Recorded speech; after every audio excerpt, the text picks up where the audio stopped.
Bom dia, pessoal. Meu nome é Cláudio Loureiro.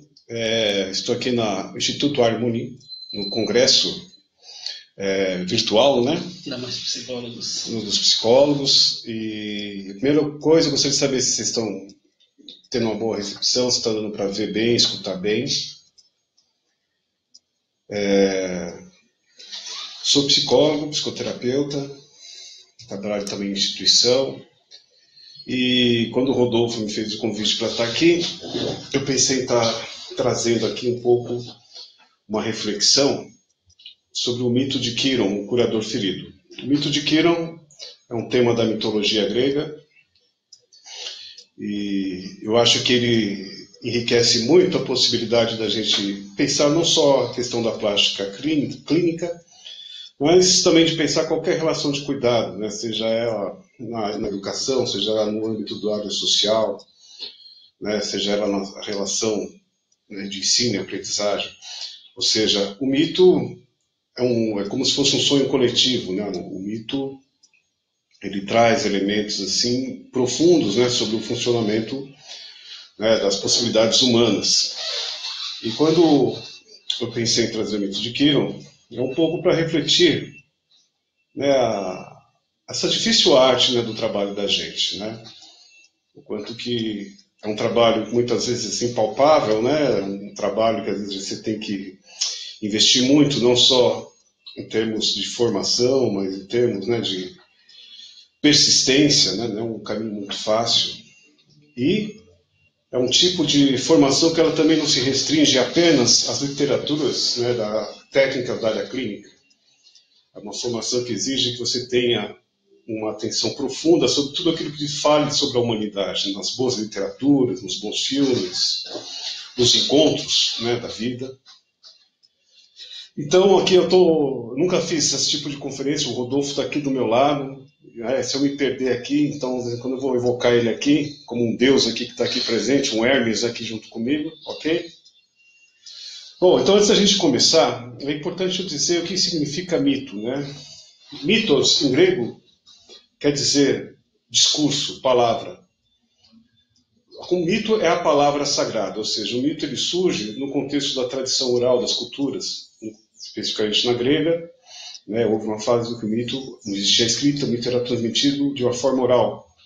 Os poetas tinham a função de ser os guardiões da memória desses mitos, que eram histórias que traziam, né, modelos exemplares na maneira do homem ser no mundo.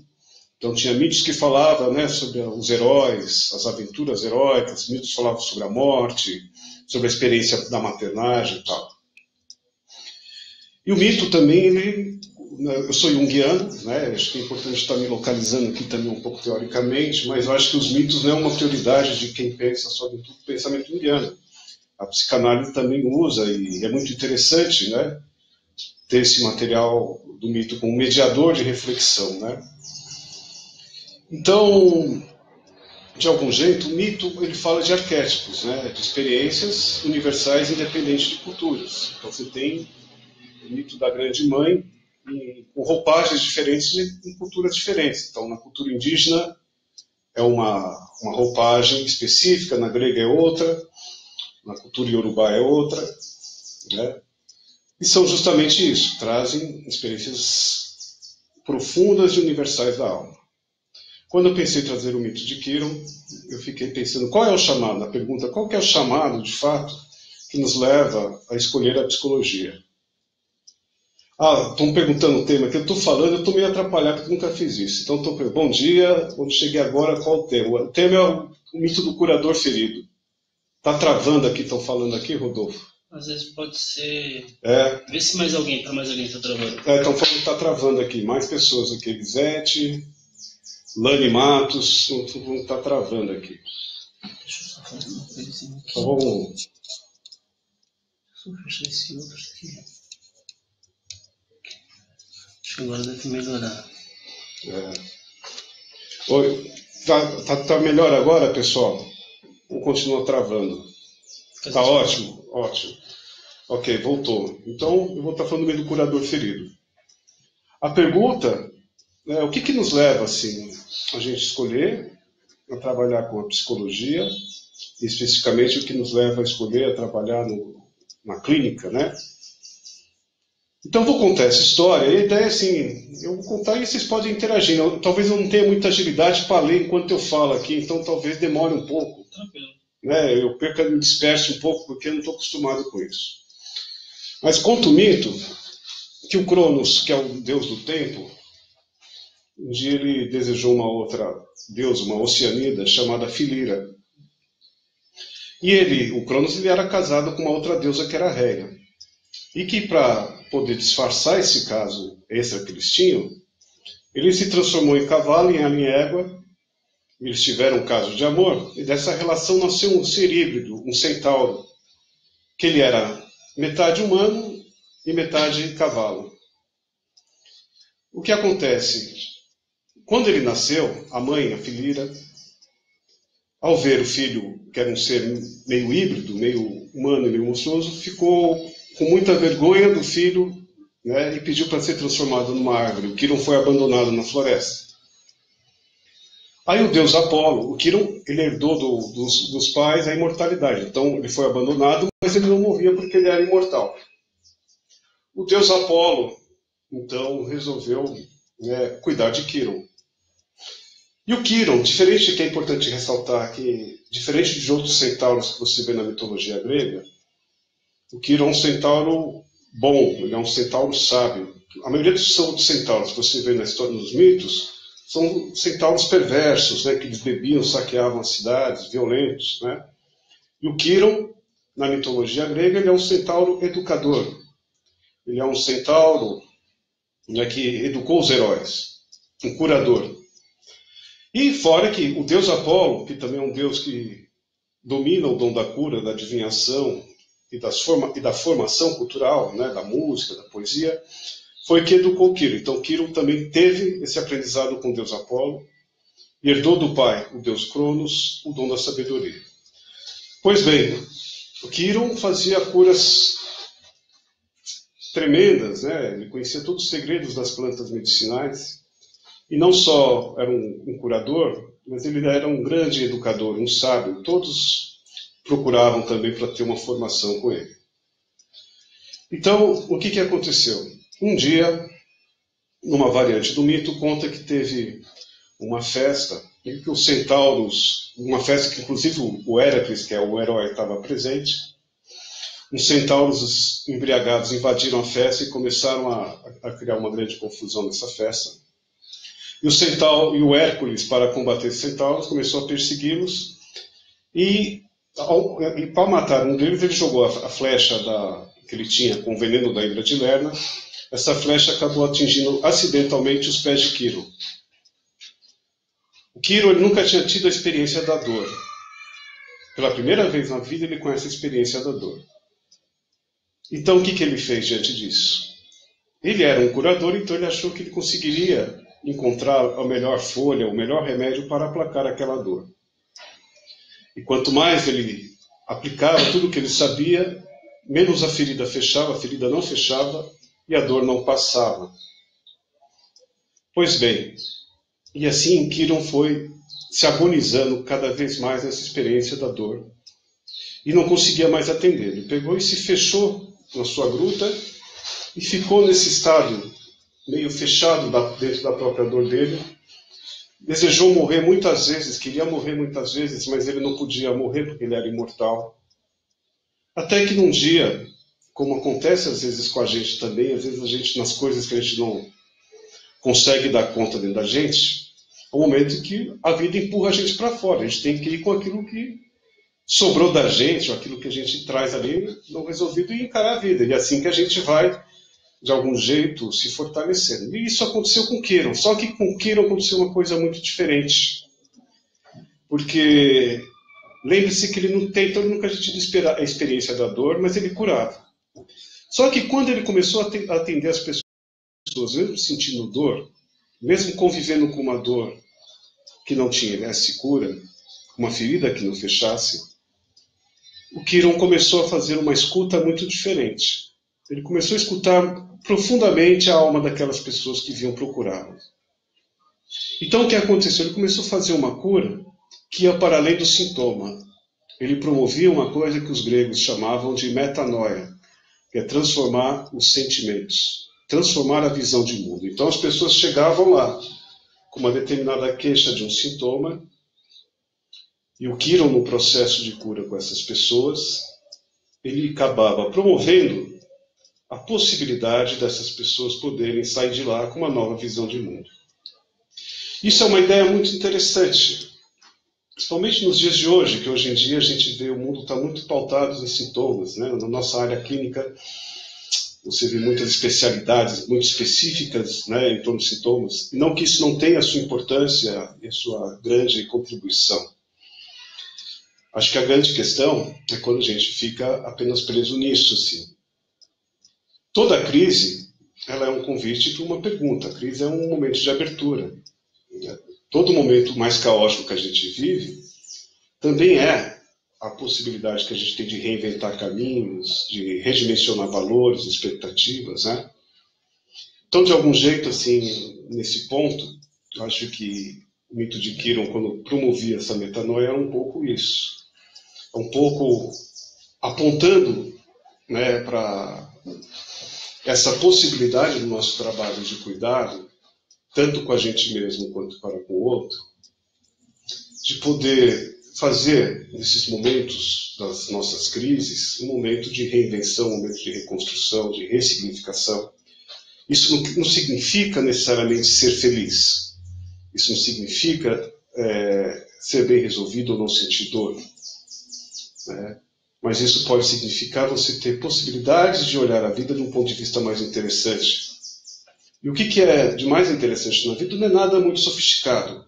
Às vezes é quando a gente consegue, de fato, viver plenamente a nossa humanidade, ou seja, viver plenamente a nossa humanidade dentro das limitações que nos encontramos, dentro das contradições que percebemos, dentro das pequenezas que a gente carrega, né? E quando a gente poder olhar e aprender a coexistir, saber reconhecer que isso existe em nós, a gente consegue reconhecer o outro também, a gente consegue reconhecer a minha diferença em relação ao outro. Então, quando a gente desperta, né, plenamente para isso que constitui, né, a experiência da gente ser gente, eu acredito que isso já torna a vida muito interessante. Quando a gente desperta de ser gente, quando a gente deixa de ser gente idealizada, quando a gente deixa de ser aquilo que a sociedade espera, ou aquilo que a gente inventa para a gente como uma ilusão, né, que vai resolver todos os conflitos da sua vida, né? Assim, o fato da gente ser humanos inacabados, acho que isso sempre dá a possibilidade da gente se surpreender, né? Acho que isso sempre dá a possibilidade da gente experimentar sabores diferentes da experiência de tanto de fracassar quanto de acertar. A gente é muito condicionado, né, na sociedade que a gente vive a sempre ser bem-sucedido.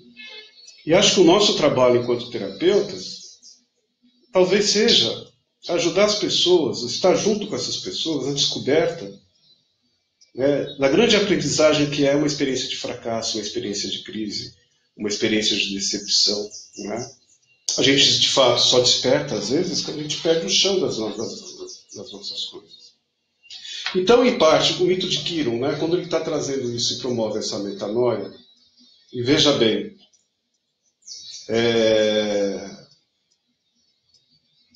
peraí, agora fiquei meio perdido aqui, que está aparecendo um comentário aqui. Ana, hora de compartilhar seu vídeo. Fale para elas o quanto você gostou disso. Ah, não, isso é do Facebook mesmo. Do Facebook, tá. Você pode ignorar. Pessoal, desculpa aí que... Né? E vejam bem, o Kiron só consegue promover essa transformação, esse deslocamento das pessoas que procuravam ele para curar um sintoma, para que as pessoas pudessem ter um despertar maior, né? Porque ele se reconheceu como alguém também inacabado. Ele tinha uma ferida que não fechava e uma dor que não curava. O que significa isso no plano maior para a vida da gente? Eu acho que isso não diz respeito a uma dor específica da nossa história, um trauma, como se fala. Acho que isso não diz respeito a um defeito de caráter, né? Acho que isso diz respeito a uma coisa que é fundante em todos nós, que a gente não pode tudo, que nós somos seres que têm muitas vozes diferentes dentro de si, né, que acho que a arte nossa, ao longo, né, da caminhada que a gente faz, é como que a gente concilia e como que a gente negocia, antes de tudo, as diferenças dentro da gente mesmo. Como que a gente cria tolerância com os aspectos mais estrangeiros que abrigam dentro de nós. Eu acho que quando a gente consegue ter essa experiência dentro da gente, existe uma possibilidade um pouquinho maior de a gente ter essa experiência para lidar com as diferenças do outro. Então, parte dessa ferida é essa. Acho que uma parte da outra ferida é isso que a gente carrega, de que, embora a gente seja criado para ser sempre bem-sucedido, o fracasso é o que forja a nossa força, é o fracasso que forja o aprendizado, né?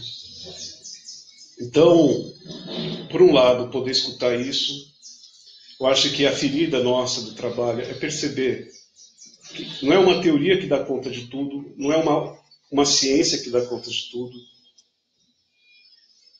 E o nosso trabalho, ele tem muitos caminhos enfeitiçadores, assim.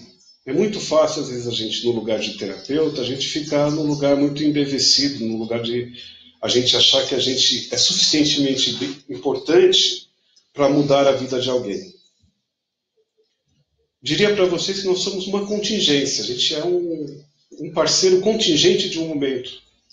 Porque as pessoas vão embora, é natural que elas vão tocar a vida delas depois de um tempo caminhando num processo terapêutico ou analítico, como se fala, que é formado em análise, né, psicanálise. A gente não deve ambicionar essa importância que às vezes os pacientes colocam a gente. E muitas vezes, cegamente, a gente responde transferencialmente deste lugar. E muitas vezes a gente se perde a mão desse lugar.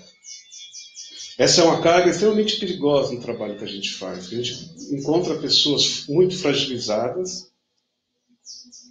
que depositam, né, na gente, às vezes, uma expectativa, né, de uma salvação e de um saber, ou de um conselho, como alguns falam, pedem, né, não um conselho. E o nosso papel é que muitas vezes o mais importante é de ajudar com a nossa escuta, eles poderem se escutar, os pacientes poderem se escutar.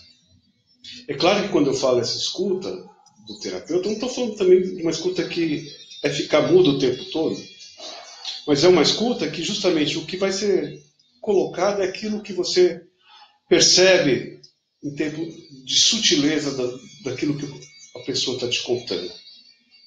Veja bem, o Kiron, quando ele tem esse salto no mito, né, de poder fazer curas mais profundas, no mito ressalta o quê? Ele escuta. Ele não chega lá para escrever nas folhas. Ele chega lá com a dor dele, coexistindo com a dor dele, e aquilo de algum jeito traz a ele uma dimensão de vulnerabilidade que faz ele ter uma experiência diferente, de fato, a partir da dor dele, escutar a dor do outro. Agora, veja bem, quando eu estou falando isso, eu não estou falando que tem que ter uma identificação, ou seja, eu só posso escutar dores que têm a ver com a minha história de vida. Não é isso.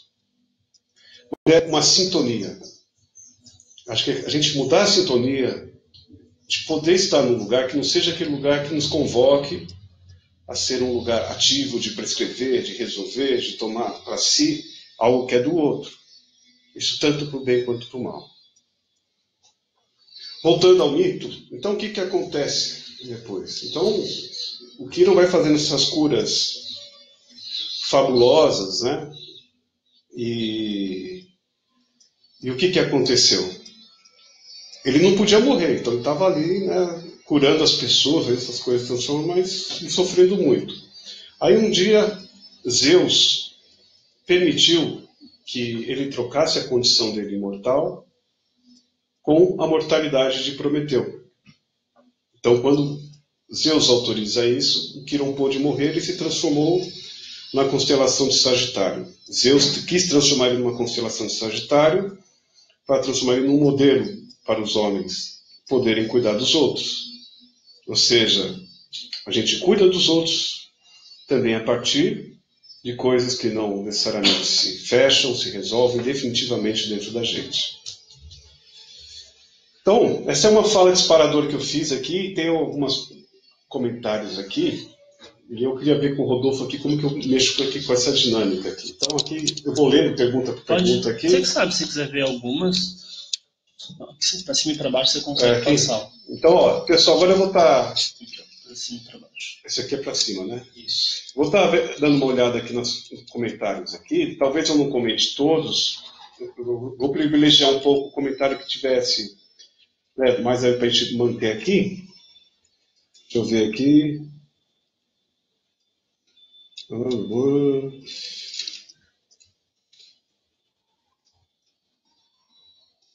Aqui a Vânia Gomes está perguntando: um trabalho que trabalha a alma transforma o corpo físico muito valoroso. Eu não entendi muito bem o que você quis comentar aqui, Vânia, mas eu acho que é isso, né? Eu acho que a gente o tempo todo tenta juntar as duas coisas, né? O corpo e a alma, né? O trabalho da gente é um pouco esse, assim. A gente tem muitas pessoas, às vezes, que sofrem, padecem de sofrimentos, né? De somatização, quando justamente faz esse tipo de dissociação, né? Os seus conflitos, e aí acaba somatizando no corpo, né? O corpo também é muito simbólico para falar da nossa postura interna, né? Quando você vê assim, às vezes quando estamos... essa questão da gente estar atento à leitura corporal é muito importante para a gente perceber como o outro está chegando também, né? Então, sem dúvida, legal ter esse teu lembrete aqui.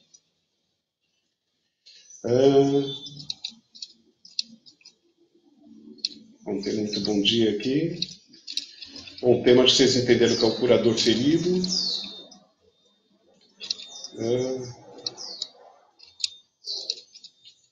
Estou aguardando aqui alguma pergunta de vocês. Eu queria saber se ficou compreensível, né, essa fala disparadora aqui.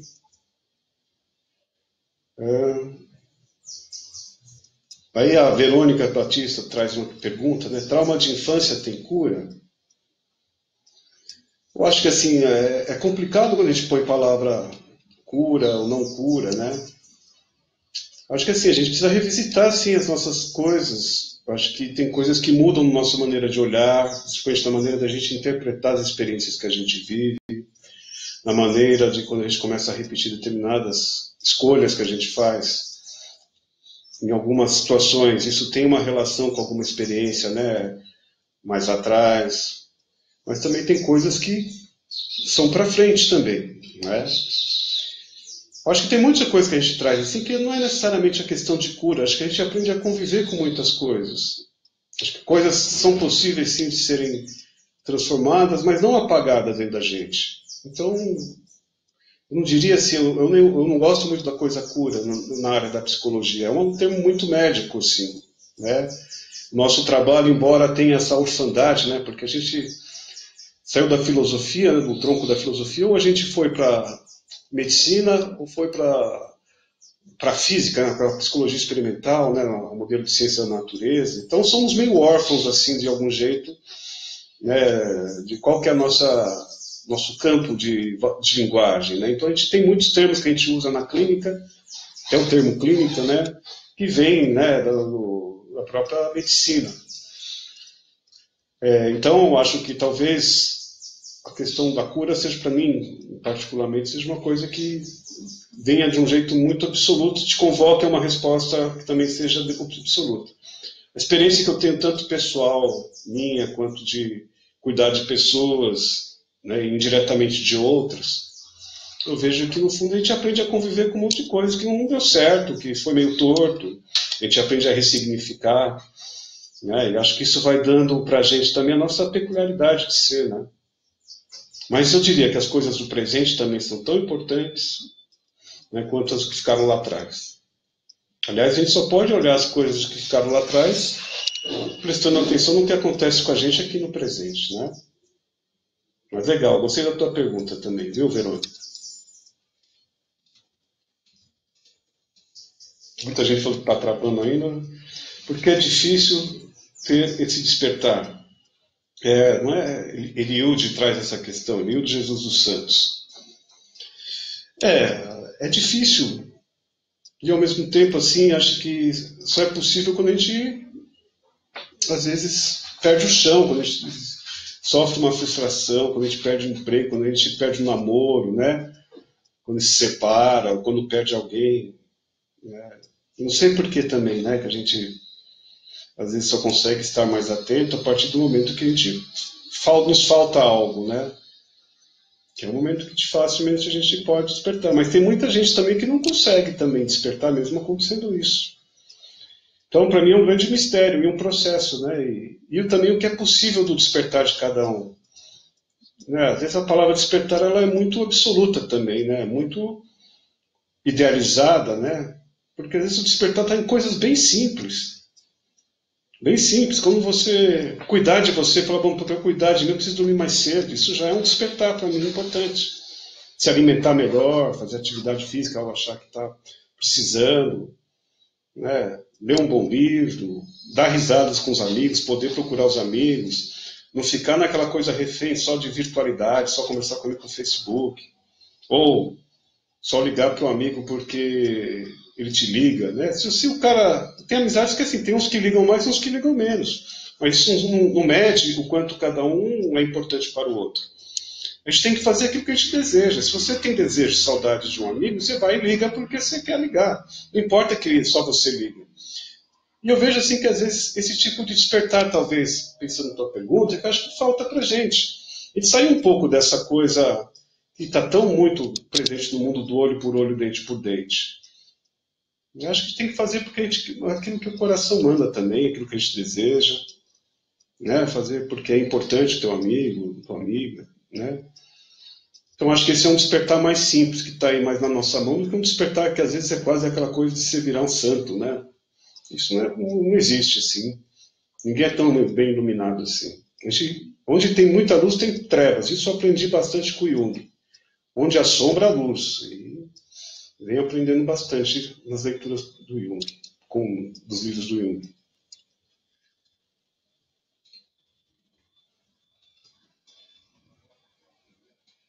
Bom, aqui tem a Luana Gonçalves. Vou começar a psicologia o ano que vem. Escolhi essa profissão pois meus amigos me procuram muito em momentos de dor ou angústia. Sempre me dizem que sou boa com as palavras e consigo amenizar a dor deles. E vejo diversos momentos. Sei que dentro da psicologia, aqui eu ver mais, eu clico aqui. Existem várias sub-áreas. Você, dentro desse contexto, conseguiria me indicar a área próxima a isso? Queria ajudar as pessoas a se curarem, queria também fazer trabalhos voluntários. Venho pesquisando e descobri que o índice de suicídio no Brasil está enorme. Será que consegue me ajudar? Aceito dicas, livros para ler também. Ó, Luana, a tua pergunta é muito aberta, assim. Eu acho que, primeiro, acho que talvez você tenha mesmo uma sensibilidade, uma vocação, pelo menos, para escutar as pessoas te procurar. Mas só que trabalhar com a psicologia não é necessariamente ser bom em palavras. Pelo contrário, é você ser um bom escutador, né? As palavras que você vai ser em função daquilo que você escuta. E não um direcionador também. Claro que às vezes tem abordagens que trabalham nessa perspectiva mais de direcionar mais, tal, e tem a coerência deles, assim, mas mesmo entre eles também eles precisam ouvir para poder até prescrever, né, o caminho, a conduta que vai ter. É um caminho muito pessoal, são várias coisas que ajudam a gente a escolher qual abordagem, né? Acho que fazer a tua terapia pode ser um caminho muito interessante, não sei se você faz um trabalho de psicoterapia, né? Eu acho que isso seria muito interessante, aliás, começar por aí, por uma própria experiência de fazer uma terapia. E tem coisas que você vai definindo no caminho, na própria formação, né? Você vai vendo as matérias, as abordagens teóricas, e vai ter uma ou outra que você vai ter mais afinidade.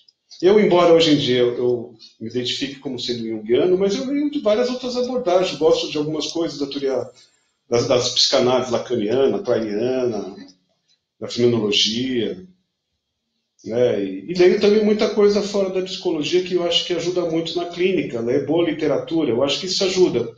ler coisas, Luana, que apure o teu entendimento do ser humano. Então, lê livros do Dostoiévski. Você pode começar pelos livros de fôlego curto, os contos, né?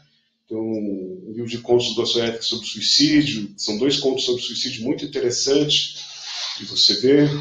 Tem um outro livro dele chamado O Jogador.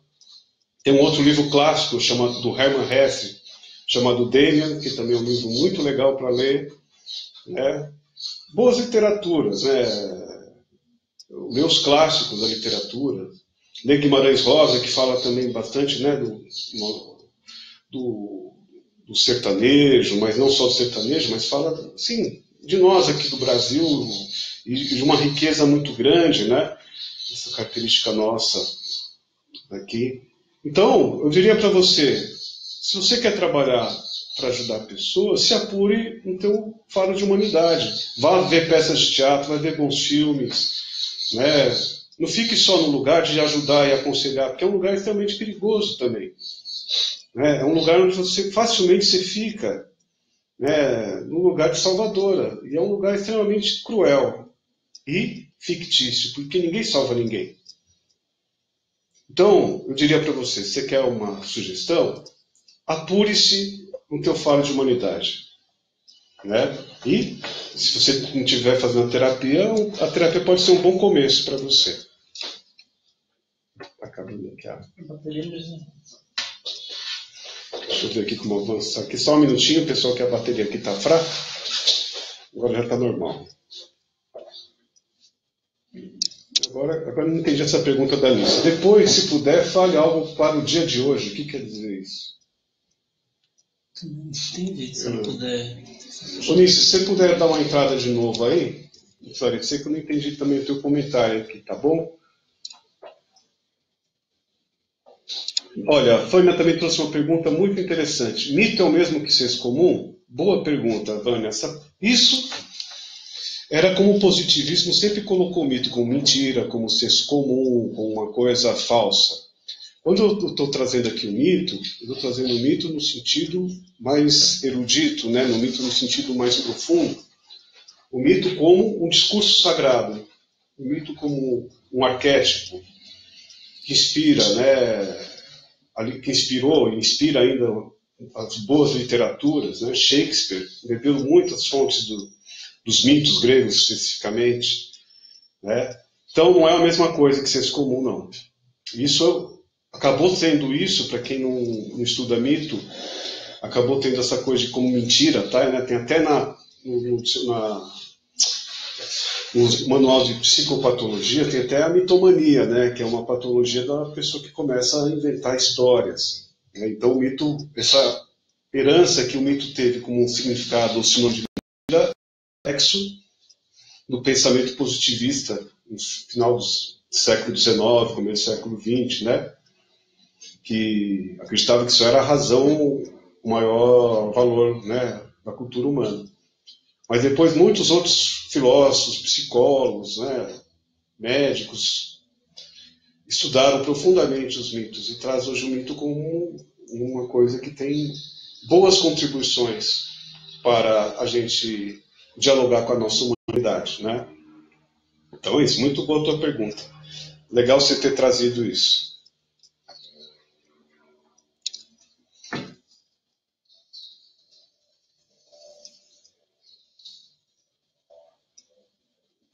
Bom, porque a Vânia contou, mito não seria o senso comum, uma vez que mitologia grega e suas histórias são provenientes da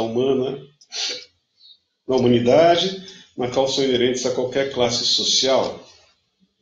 Não, o mito ele tem essa coisa que atravessa o tempo, atravessa as classes sociais. Né? Como eu falei inicialmente, né, você tem o mesmo arquétipo em histórias diferentes, na mitologia iorubá, na mitologia grega, na mitologia indígena, né? O mito ele traz assim de algum jeito, foi as primeiras ferramentas que o homem teve para traduzir a experiência de viver, a visão de mundo, a maneira de estar no mundo, a primeira referência de estar no mundo. Eu indicaria um livro para você ler para poder até aprofundar um pouco nisso. É um livro que não é uma leitura assim, muito difícil, que é um livro de um autor chamado Mircea Eliade, chama O Sagrado e o Profano. Leia esse livro, você vai ter um entendimento também muito diferente disso que você está comentando sobre os mitos. É claro que os mitos foram os homens que contam, mas tem coisas ali que escapam apenas do interesse histórico e social do momento. É claro que quando você pega ali Homero, que escreveu a Ilíada, e a Odisseia, que fala dos heróis, que falam de uma sociedade de classe aristocrática e tal, mas ali ele também está falando das virtudes, da ética, dos conflitos, humanizando os deuses, projetando na figura dos deuses características humanas também. Quando você pega um Hesíodo, que era uma outra referência importante em termos do mito escrito, do que veio da Grécia para cá, dos tempos antigos para cá, o Hesíodo já tinha uma outra característica, ele era um camponês. Então ele escreveu o Trabalhos e os Dias e a Teogonia. A Teogonia ele fala sobre a origem dos deuses. E o Trabalhos e os Dias ele fala da relação do homem com a terra e da relação dele com o irmão dele, usando os mitos, o mito de Prometeu e Pandora, para justificar algumas questões de como ele via o mundo daquele jeito. Também são dois livros que eu indicaria para você ler. O Trabalho dos Dias é mais fácil que a Teogonia. A Teogonia é mais complexo. Mas o Trabalho dos Dias também seria um bom livro para você ter contato. Ok? E O Poder do Mito, do Joseph Campbell, Mitologia Grega, 3 volumes do Mito Brandão. Vale a pena se beber dessa fonte.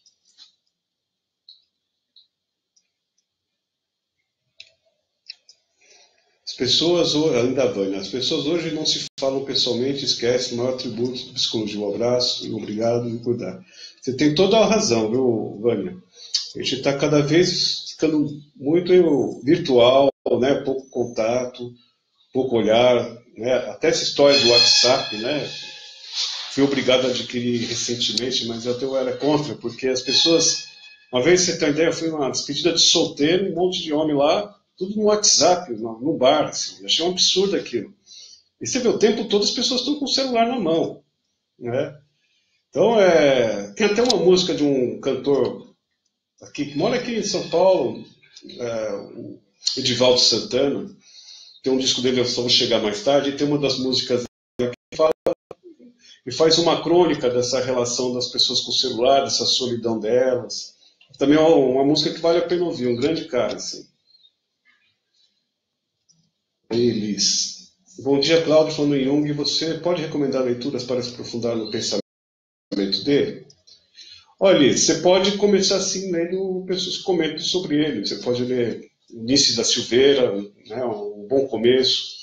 Tem a biografia dele, Memória, Ações e Reflexões, que também, Daniela Jaffe, que também é um livro para você se aproximar. Você pode também ler os fundamentos do próprio Jung, os fundamentos da psicologia.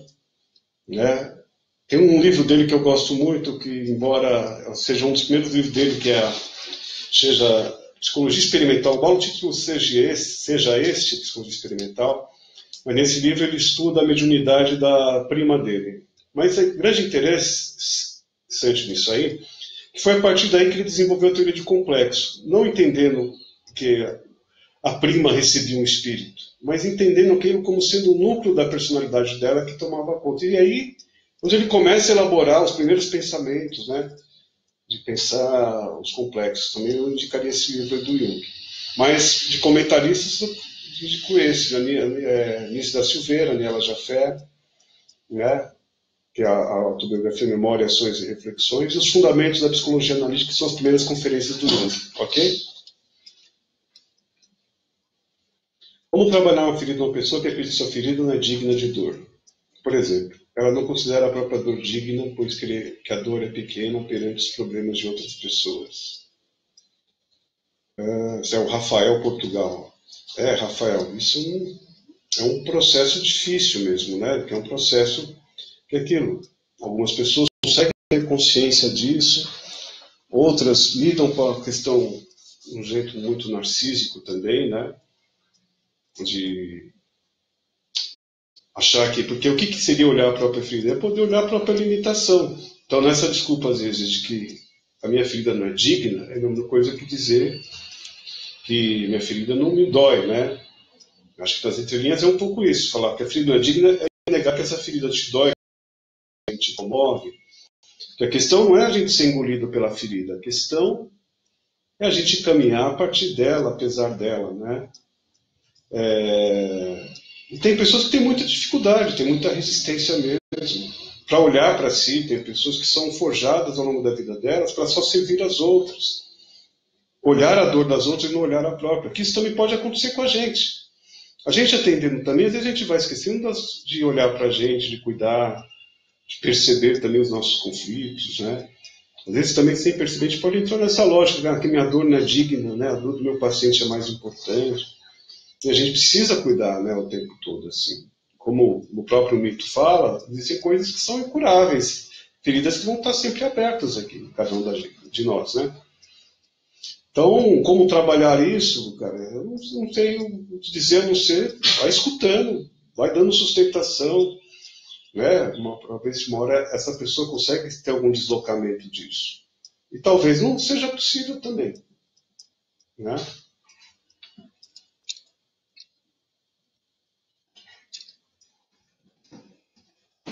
Aqui a Vânia indica o livro Desenvolvimento Humano do Papalha Adjani. Ok, eu não conheço essa indicação aqui. Clotilde, fala de Angola, que chique. Gostaria de saber qual a melhor forma de trabalhar com um dependente. Olha, pois é uma pergunta interessante e difícil. Mas acho que uma das coisas é como encontrar, ver esse independente ter um rosto, né? Poder sustentar um encontro, poder direcionar quais são as potencialidades de escolha, né? Porque o que é o contrário da dependência? Né? É a autonomia. E como que se forja uma autonomia?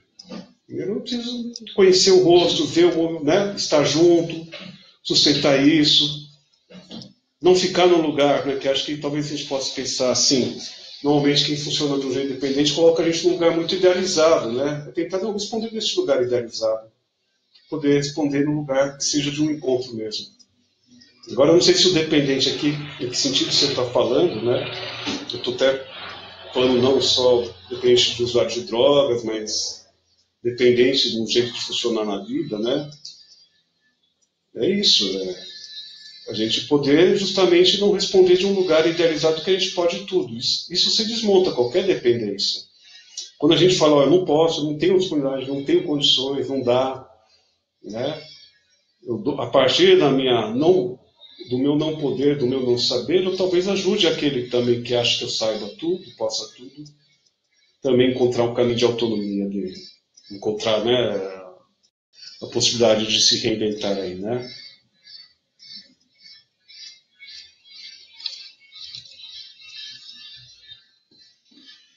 Bom, aqui a Natália faz uma pergunta que é quase uma conferência, assim. Eu posso falar um pouquinho, mas eu acho que depois, né, procura na rede pessoas que vão poder falar mais profundamente disso. Natália Gil Rocha, ela pergunta, podemos falar rapidamente sobre a abordagem de Jung e suas diferenças com a psicanálise de Freud? Seria considerado uma outra forma de psicanálise ou uma psicologia analítica? Então a pergunta é muito legal. Eu diria assim, se fosse pensar tanto a psicanálise quanto a psicologia junguiana, elas são uma abordagem que trabalha, ambas partem da crença do inconsciente, certo?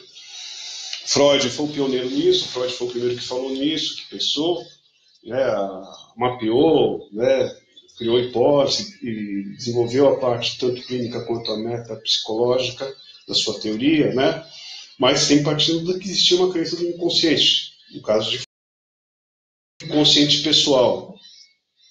No caso de Freud, ele desenvolve o conceito de libido, né, libido como a pulsão sexual, como algo, né, muito importante, né, na sua teoria. Jung, que foi Jung se encantou com Freud a partir de um livro que o próprio Freud escreveu, que é a Interpretação dos Sonhos. É a partir daí que se dá o encontro dos dois. Né? E, inicialmente o Jung trabalhou muito, né? Tocou muito com Freud. E eles vão romper mais tarde Justamente a partir, entre outras coisas, são várias. Depois, quando você lê a biografia dos dois, você vê que tem várias coisas, né? Que não é só simplesmente uma discordância do conceito de libido, que para Freud seria uma coisa que teria necessariamente um caráter de uma pulsão, uma energia sexual. E Jung acreditava que a libido poderia ser uma pulsão criativa não só sexual, mas poderia ser religiosa, artística, né? Ele vai trazendo um outro lado. E fora que o Jung já, naquele momento, já tinha algumas sementes de acreditar, né, e construir um conceito que é específico da psicologia junguiana, que é o conceito do inconsciente coletivo, né? Então, por exemplo, na psicanálise você tem o inconsciente, né, pessoal, né, o id, o ego, o superego. Na psicologia junguiana você vai ter o inconsciente pessoal e o inconsciente coletivo. Aí as teorias vão se diferenciar. Mas duas bebem da mesma fonte. As duas teorias, para existirem, elas partem no pressuposto, né, que existe o inconsciente. Diferente de outras abordagens da psicologia, como a Gestalt, a fenomenologia, da Zay-análise, que partem, trabalham com o conceito de inconsciente. Ou a psicologia comportamental, cognitiva, né, as outras abordagens. Então, dentro disso, falando bem rapidamente, assim, bem toscamente, né, porque eu acho que eu dei uma pincelada, aí você vai pesquisar e falar com quem tem isso mais trabalhado, né, mais bem digerido, né, é um pouco por aí para começar a tua pesquisa, vai. Então, entenda como um incentivo para a tua pesquisa o que eu estou te respondendo, ok? Aí a Vânia pergunta, quais literaturas podem ajudar a se tornar resiliente? Olha, Vânia, eu vou te falar uma coisa. Eu gosto muito de ler as tragédias gregas. Então você lê as tragédias, embora tu não fale, a tragédia só tem final, né, triste, mas olha, dentro daquilo tem uma sabedoria tremenda. Então, ó, recomendo, vai ler a Medeia, do Eurípides, vai ler As Bacantes, do Eurípides, né? Prometeu Acorrentado. São literaturas boas, né? Vai ler O Médico Monstro, né? o Retrato de Dorian Gray, né? Ler aqui as boas coisas também que a gente tem escrito aqui no Brasil, né? Eu acho que assim, a gente poder fazer alma, né, é poder ler coisas que toquem, que emocionem a gente, que deixem a gente, né, pulsando dentro. Eu acho que isso também pode ser uma literatura, pode ser escutando uma boa música, vendo um teatro, um bom filme, aquilo que eu falei no início. Né? Acho que a gente deve buscar alimentos na vida de todas as maneiras, até nos encontros com os amigos, nas conversas profundas ou não profundas, né? Estar com as pessoas, isso que ajuda a gente a se tornar resiliente. E acho que ler coisas que não fomentem a autoajuda, que não fomentem a idealização, porque acho que quando a gente vai buscando muito isso, a gente fica pouco resiliente, porque a gente idealiza demais. E quanto mais a gente lê coisas que mostram pra gente a vida como ela é, nessa complexidade, nessa coisa de que não necessariamente tudo se resolve ou se explica, a gente se torna mais resiliente. Quando a gente também é mais preparado de que a crise, o fracasso, a dor, tudo faz parte da vida. Isso faz a gente ser resiliente. Quando a gente busca essas expectativas, seja em leituras, em palestras motivacionais e tal, essa coisa de que a gente sempre vai esperar chegar no topo da felicidade, eu acho que não comprar a ideia de felicidade já é uma tremenda resiliência, que é um grande engodo que se vende. Não sei o que lá para ser feliz, qualquer coisa para ser feliz. E o ser feliz, na maioria das vezes que essa sociedade de consumo vende para a gente, é anestesia de viver, anestesia de alma. A alma tem uma natureza inquieta. Nada cala a alma, só a morte. Ok? Então, a gente perceber que a nossa alma é assim, talvez ajude a gente a ser mais resiliente. Agora, a Roberta Migliares. Bom dia, eu sou psicóloga, gostaria de saber se você poderia citar nos comentários aqui, por escrito, no final da sua palestra, grata. Eu falei alguns livros aí. A gente pode comentar depois. Depois posso deixar registrado no Tá bom. O Rodolfo falou que vai deixar registrado aqui, tá? Deixa eu ver aqui como está aqui. Sobre a dependência, Vanessa Araújo. Entendo que a forma de trabalhar essa temática é buscar compreender o que está por trás da dependência. Muitas vezes as pessoas entendem que o dependente é apenas isso, o álcool, a droga, qualquer outra característica que enlaça isso. Quais as possibilidades de que essa pessoa possui além da dependência mutuadora? Algo a se pensar? É verdade. Eu nem sei se tem algo por trás da dependência. Né? Eu acho que a dependência, primeiro, ela é múltipla. Né? Ela se dá não só por uma questão psíquica, também se dá por uma questão social, né? Principalmente. Né? Você vê que se confunde muito o que acontece hoje na Cracolândia. Né? Na Cracolândia tem muitas das coisas que estão ali que é um reflexo profundo de uma fragilidade social que a gente vive. Né? E não é à toa que eles vão para o centro da cidade, que é justamente para ter visibilidade, porque se ficasse na quebrada deles, ninguém ia saber que esses caras existem. Não é? Isso tanto criança, adolescente, que foi algo que eu trabalhei bastante tempo. Eu acho também complicado essa coisa de se criar um rótulo e uma universalidade. Né? Cada dependente é um dependente diferente. Então, quando umas pessoas começam a lidar, todo dependente tem transtorno de caráter, todo dependente é isso daquilo, eu acho bem complicado isso. Acho que a gente precisa ver um rosto sempre, seja o sofrimento que a pessoa traga.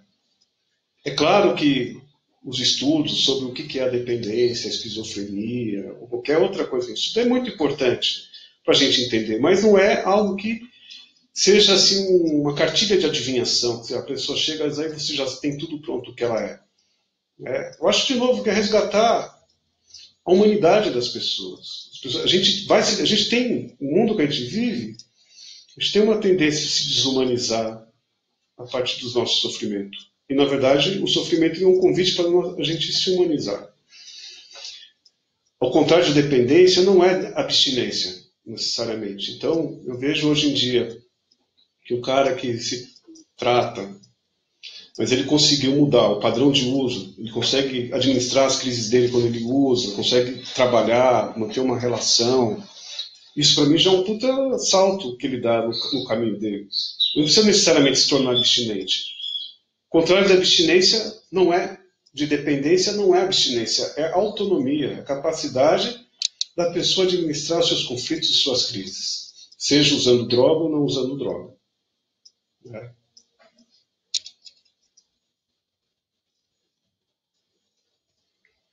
Vânia, você recomendaria esse livro Inteligência Emocional, Daniel Goleman?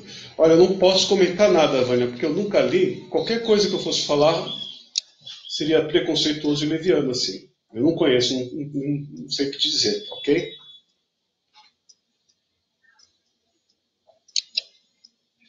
Vânia, Vanessa, a felicidade é relativa, além de ser uma busca infinita. Eu acho que a felicidade é uma arma quente, como diria o Belchior, né? O cantor, né? Nas músicas dele lá. Felicidade é uma arma quente, porque ela esquenta, ela destrói, né?